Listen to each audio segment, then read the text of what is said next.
precious time, perhaps from family and other pursuits to join us. It means a lot to me that you have joined this session today. I'm deeply and sincerely grateful to you. I want to wish each one of you a very happy Thanksgiving. Excuse me. And I see many familiar faces and names. So thank you all for making time to join today. Our topic today is rebuilding confidence in your creativity. I'm going to begin by reviewing a few authors and books that have contributed to our understanding, to expanding and enlarging our understanding of creativity. And then I would like to lead you gently into the more mystical dimensions of the phenomenon. So I want to dedicate this session to Tony Hsieh. And I know many of you have heard of Tony Hsieh, who passed away just a few days ago. He was the founder of Zappos. And as many of you would know, Zappos was a company that started experimenting with many different types of leadership and management practices. They were so committed to creating a fun workplace and to creating a new paradigm around what it meant to serve customers. And Tony Hsieh was an extremely playful person, and he brought forth what we would consider the very essence of creativity, to be very sincere, but not serious about anything. He was a very non-serious person. So sincerity without seriousness, which is the foundation of creativity. Want to honor his life. He passed away in a house fire, tragically, I believe, in Las Vegas. So I dedicate this session to him. I want to begin by referencing David Kelly. Many of you would have heard the names of David and Tom Kelly, who were associated with setting up Stanford University's D School or Design School. And David Kelly has dedicated a lot of his time to growing the company called IDEO, which is like a company that works through the principles of design thinking, to cause and help their clients achieve breakthroughs in creativity. In a Harvard Business Review paper published called How to Build Your Creative Confidence, David Kelly, and also in a TED Talk, which you're welcome to watch by David Kelly, he talks about how necessary it is for us to stop dividing the world into creatives and non-creatives. We tend to do that a lot. And part of it has happened because many of us, when we were early, and many of us here perhaps on this call will be able to recall an experience where somebody said something that suddenly shut down your creativity. Somebody said, "What a terrible drawing," just as you were about to draw. Or somebody said, "Oh, I don't like the way you sing," just as you picked up your tiny guitar or started playing on the piano. And that traumatic experience got you to opt out of creativity. So David Kelly is interested in how do we get people to opt into creativity again? And one of the things that he does, he builds on the work of Albert Bandura, the psychologist, who helped people overcome phobias. And he used a principle called guided mastery or systematic desensitization. So if somebody was very afraid of snakes, he would lead them through a series of steps where they would get to see a snake from maybe a window. And then they would come closer, then they'd wear gloves and probably touch the snake. Through a series of incremental steps, he would help them overcome their fear of snakes. And David Kelly is asking each one of us to set up a similar process in our life, because many of us don't see ourselves as creative. And to gently lead ourselves to overcome that phobia or fear of creativity by doing things differently in small places in our life. Maybe walk your dog differently than the way you usually do. Maybe wash your dishes differently than the way you usually do.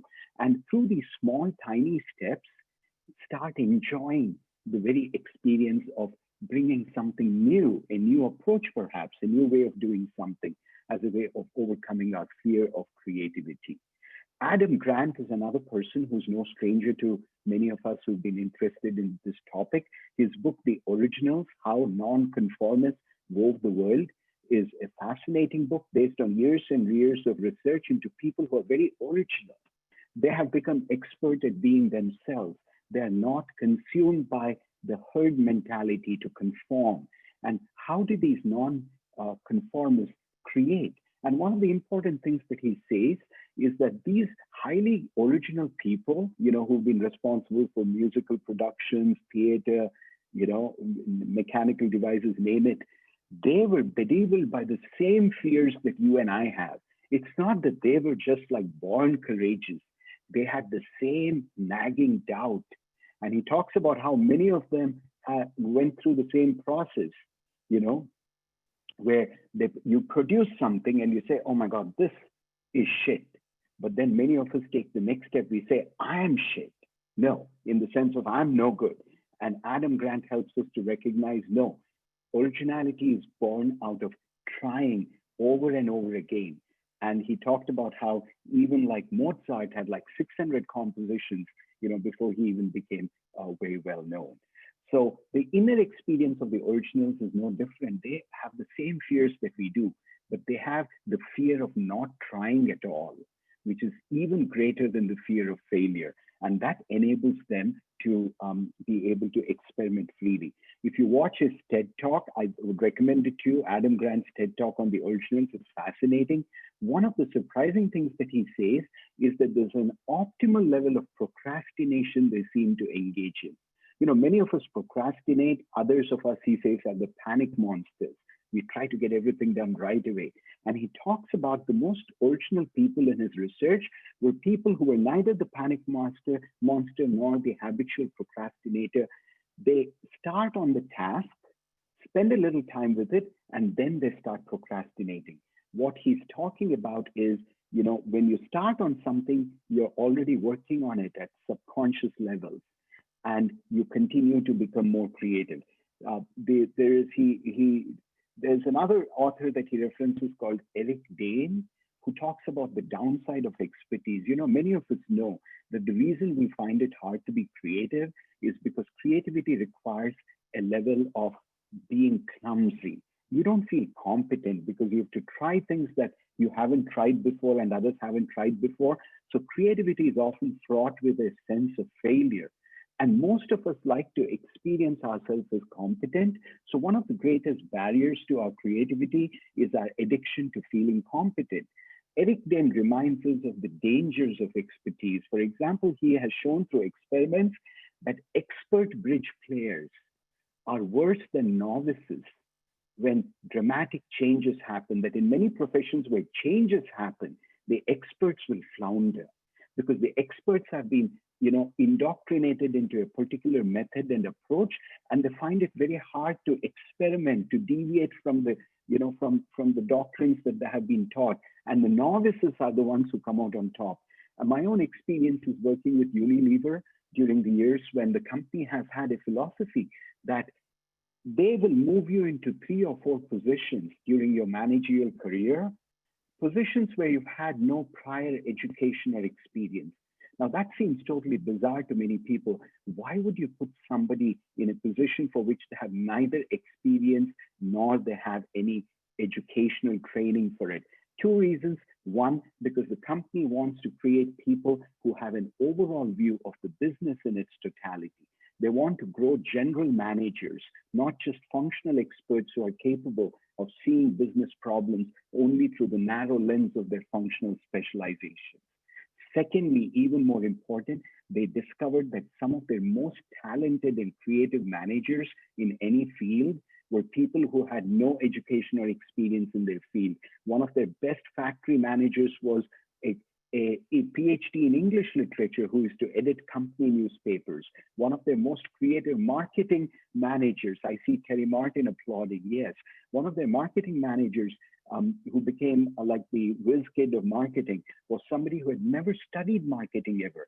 It's the idea that when you go into novel and unfamiliar territory, you don't apply formulaic solutions, which enables you to be more creative. I also want to reference the book by the late Gordon McKenzie. And for those of you who are here on this call, I would strongly recommend this book. It's called Orbiting the Giant Hairball. He was an artist at Hallmark, and he had to struggle with the clash of paradigms between the business way of looking at something and the artistic way of looking at something. And arising out of that, he has a very funny book full of humor, full of illustrations. It's called Orbiting the Giant Hairball. It's a beautiful book. And one of the things that he talks about is that when he went into first grade classrooms and said, how many of you are an artist? all the kids raised their hands. When he went into the third grade, second grade, it was down to about half the kids raised their hands. When he went into the fourth grade and said, how many of your artists, barely 30% raised their hands. And by the time he went into sixth grade and said, how many of you kids in the room are artists, only two kids raised their hands. And even the two who raised their hands did so with a lot of trepidation, wondering if they would be made the butt of ridicule. So Gordon McKenzie talks about the suppression of creative genius. And for those of you who work in companies, you will identify with this metaphor on which the book is based. It's the idea of a giant hairball. The idea is that rules, policies, and procedure, every rule, every policy, every system and procedure is like a strand of hair. And as companies make thousands of decisions, there's one strand of hair laid upon another strand of hair upon another strand of hair until the whole thing coalesces into a hairball. The hairball is the web of rules, procedures, and systems that constitute the very core of the bureaucracy. Now, this hairball, once formed, becomes the corporate norm, and it has a gravitational pull. It sucks you into it. To Gordon McKenzie, the art of tapping into our creative genius means you have to maintain a distance from the hairball and you just orbit it, which means you go around the hairball, drawing energy from it, but not allowing your whole creativity to be sucked into it. So just remember the metaphor, and our lives are full of hairballs, right? And we often get sucked into them, and it's about. The other author and speaker that I want to celebrate very briefly in this talk is Sir Ken Robinson. His video, Do School Skill Creativity, which is a TED Talk, is a beautiful talk. Excuse me, I'm sorry. One of the things that he does remind us of, and he said this many years ago before COVID and all the uncertainties that we are facing today, he says we have no idea what the world will look like in 2 to 3 years, right? We don't know what the world will look like in 2 to 3 years. I'd say we don't even know what the world will look like next year. And therefore, he says creativity must be a more important thing to teach in schools than literacy. Literacy is like, dealing with numbers and words and, all of that writing and reading and all that. But literacy is valued in schools, but creativity has not been valued so much. With this overview of a few perspectives, I want to now dedicate the next 15 minutes to exploring some of the more mystical dimensions of creativity. And for that, I found a very beautiful book that I got a lot out of reading. It's called Creativity, Unleashing the Forces Within by Osho. OSHO is the author. Creativity by Osho. And I thought it was fascinating, and I want to share with you a little bit of what I took away. Now, remember, when somebody says, I'll tell you what's in this book, they can never tell you what's really in the book, because each of us is only capable of understanding however far our own consciousness has come to. So what I would be giving you is my understanding of what I was capable of absorbing. The first thing that struck me was the distinction between activity and action. Notice that so many of us are lost in so much activity, and we become addicted to activity, addicted to doing, that if we are sitting still for a few minutes, there's a deep restlessness that overwhelms us, and we'll open a newspaper and start doing something, or wiping the dust off the table, or remembering some chores, something or the other, or start playing with your phone, social media. There is this constant addiction to doing. And Osho talks about the distinction between activity and action. Activity comes out of a deep restlessness, whereas action comes out of a deep state of relaxation. So the challenge is for us to go within and understand, what are we running away from that we need to keep ourselves occupied so constantly, and it is the addiction to doing. And how do we then tap into the potential for an oceanic silence that is within us? So to Osho, creativity involves a paradoxical combination of supreme action with supreme relaxation. And to quote him, in the silent pool of your own energy, in the warmth of it, you're enveloped. It is a state of affairs where your energy is not moving anywhere. It's not moving to the past or to the future, but it is simply with you. And that sense of oceanic energy that we all embody, the first step is to not allow our everyday activity to just dissipate it. Because I want to make the distinction that Osho makes between two states. One is a goal-oriented ambition, and the other is an unmotivated celebration. Notice that most of us are very driven by goals. We are at point A, and we want to become point B. But do you think we rest and relax when we reach point B? No, the moment we become point B, again, that becomes the new point A, and we want to become point B. We are forever thrown into a restless set of activities. It's almost like chasing a point on a receding horizon. We move towards it, the horizon itself keeps moving, and we dissipate our total energy. So how do we then come to a state of total relaxation? I'm not trying to give you tips here, but to recognize the first step, that so much of our life is frittered away in activities. Tremendous amount of activity that we engage in, which actually does not honor the creativity. So one of the challenges for us is that there is a lot of busyness that will bring you tremendous worldly achievement. You can become so busy, become a workaholic, earn a lot of money, perhaps become famous, get promoted and all of that.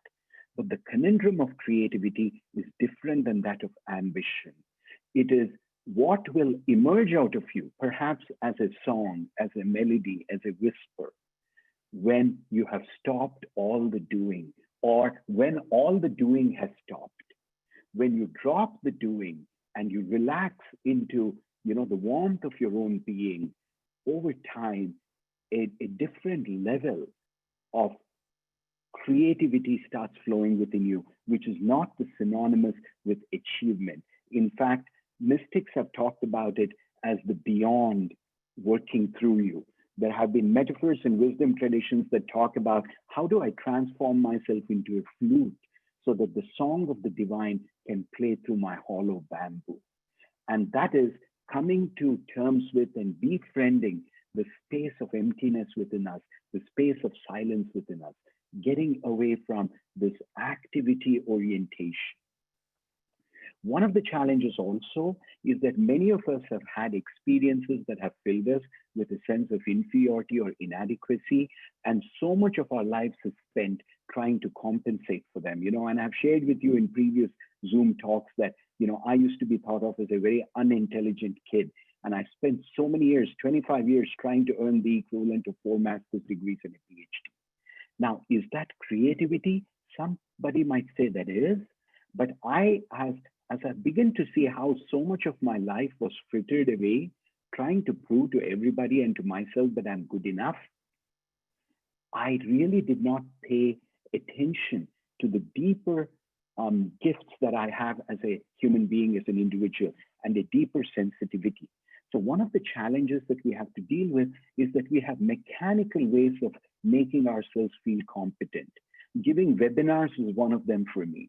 Right? If I give webinars and I'm speaking, I feel myself to be very adequate because, as a kid, people said I was so unintelligent. Now, standing before you, sitting before you, I can convince myself I'm intelligent.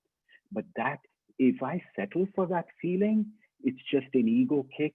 The creativity will not flow. The creativity will begin when I'm able to go beyond that mask of being a professor, being a knowledgeable individual. These are the ways in which I assure myself that I'm okay.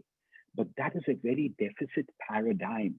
How do I come to recognize and celebrate that I don't have to I spent 58 years trying to prove that I'm adequate. Is it possible for me to say, what? Let me see if I can celebrate who I am. If I can awaken to the fact that I, as a human being, I'm already been created unique, special, and extraordinary. There's nobody like me on the entire planet.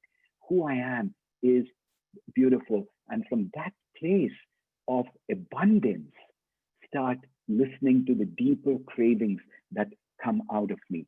One of the problems, says Osho, barriers to creativity, is self-consciousness. What do we mean by self-consciousness? If somebody asks me, who are you? I'll say, my name is Param. Notice that I give them a name as if it's me. It's just a set of words, right? And I've taken that so seriously. Then they'll say, no, but tell me who you are. I'll say, I'm a professor. At what point can we encounter the deep space of mystery, of pure consciousness that each one of us is within ourselves. When all of these labels fall away, we reach that center, that nucleus of inner consciousness. Osho makes a beautiful distinction in this book between mechanical unity and organic unity that I found so deep and meaningful to me personally. So, mechanical unity is the kind we see in a car. Like I could go shopping for all the individual parts of a car and I can put it together and then it'll function like a car. I can buy a radio kit, I can put all those parts together and it'll start functioning as a radio.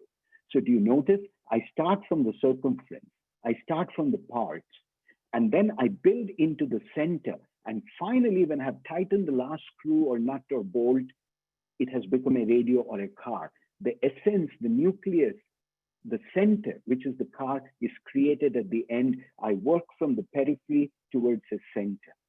That's called mechanical unity, where the movement is from the periphery or the circumference to the center. And organic unity works completely differently. When you put seeds on the earth, the seed itself dies. And I say dies, I mean poetically dies. And then a plant or a tree is born. In other words, in organic unity, you start from the center, which is the seed, and then the circumference or the periphery happens later. In other words, even a baby, you start from the center, the seed, the womb, and then all the circumference happens. But to Osho, the challenge of creativity is that we spend our life living on the circumference, not on the center. And when we live on the circumference, our lives are dissipated. Like the wheel is constantly turning. It's full of activity, of doing. The non-doing, or the more of the act, is the silent place, is the center of the unmoving center of the wheel. And for us, creativity is a process of moving from that circumference to remembering that center that we have almost forgotten. Otherwise, we think our whole life is the circumference itself. Another barrier to creativity, which many of us know we have to transcend, is perfectionism. We are often trying to be perfect, and creativity means making friends with the messy unknown, which is sometimes very hard. Now, in true creativity, say the mystics, the person disappears, the artist disappears. So you're no longer trying to be perfect. In perfectionism, you're trying to feed the ego so that there's an image of you as a competent, as a perfect person. In the real creator knows that he has not created anything, right? And he has disappeared. And what has arisen in the place is just music, is just poetry, is just art, where the artist disappears. Many of us may have known in the modern era the work of Mihail Csikszentmihalyi, Csikszentmihalyi, who wrote about flow experiences, doing his research on those experiences where the boundary between work and play disappears. Normally, we think of some things as work and some things as play, but many of us have had experiences of transcendental experiences where the boundary has collapsed, where you're working, but something has happened that all of a sudden you feel like it's play. And we also know times when we are supposed to be playing, but it appears like work, right? Another interesting challenge that we have to transcend when it comes to creativity is the fame game. And that's been one of my greatest challenges, that somehow we get trained from an early young age to pursue only that for which we are recognized, that unless there is recognition, we believe it is worthless. Why should I do it? We talk about all the global outsourcing that happens. One of the outsourcings that we encourage in our educational systems is the outsourcing of our very self-confidence. It's almost self-worth. Children are told not to judge themselves by how they feel about something, but by the grade that the teacher gives them. How tragic. Now, their worth is perceived by an external agent and their evaluation. And this game continues, through college, through performance appraisals. And somehow we become so addicted and dependent on recognition. The tragedy of this is, overall, you will see in the architecture of the modern world, There is so much emphasis on extrinsic rewards. We want to do things only for which we are extrinsically rewarded. We have forgotten the beauty of the intrinsic, doing things that just give us pleasure because they are fun to do. And we have lost that. And so much of recovering our building our creative confidence would be to once again rekindle that flame of creativity, of intrinsic motivation within us. And I want to give a quick shout out to Lisa Judge, if she could turn on her camera momentarily, if possible. I want to give a shout out to her on two counts because she works with alumni, is one of the leaders in our alumni office, and for whom I'm very grateful for supporting this series of the Sunday webinars. And also because in her own life, she has advanced her artistic propensities as a photographer and launched making coasters and other things with photography. So for many of us, our day jobs might keep us busy and might provide a means of livelihood, but there's always the nagging voice, the whispering voice of our own hearts that sometimes is beckoning and calling us. The fame game is something where we become very addicted to recognition and Nobel Prizes. But as Osho points out, life is not made up of big things like inventing a cure for cancer. Life is made up of little things like watering your plants, doing a little gardening, cleaning your house. And if we are only focused on big things as the places where we can be creative, we completely forget the potential for creativity that arises in little things, in watering our plants, in doing the garden. Think about it, says Osho. Has a gardener ever been given a Nobel Prize? Look at how much beauty a gardener brings into this world. But have we given a gardener a Nobel Prize? Look at how much love a mother or father put into the child. Do you have Nobel Prizes for they being loving? No. Look at a farmer who grows the food and feeds us. We'd all be dead without farmers. And do you think we respect the dignity and creativity of a farmer?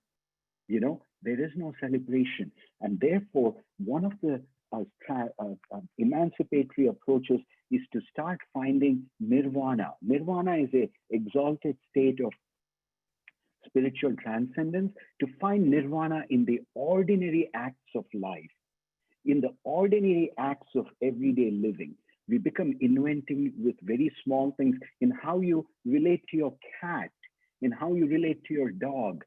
And when we start awakening to the ordinary and begin to see the extraordinary in the ordinary, there is a phenomenally new world you're living in. The trees, says Osho, look greener, the roses look rosier, and all of a sudden there is awakening. He talks about awakening, and today I was listening to an Osho talk and walking in the garden, and I was walking over the grass, walking the cat, and all of a sudden Osho was talking about how growing a level of sensitivity within you that you can start seeing each blade of grass as unique in its individuality.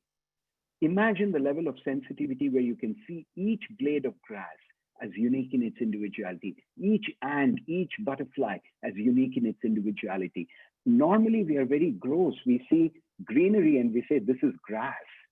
There are millions of strands of grass. Do we recognize that each blade of grass is unique, special, and extraordinary? There are no two blades of grass that are identical and alike.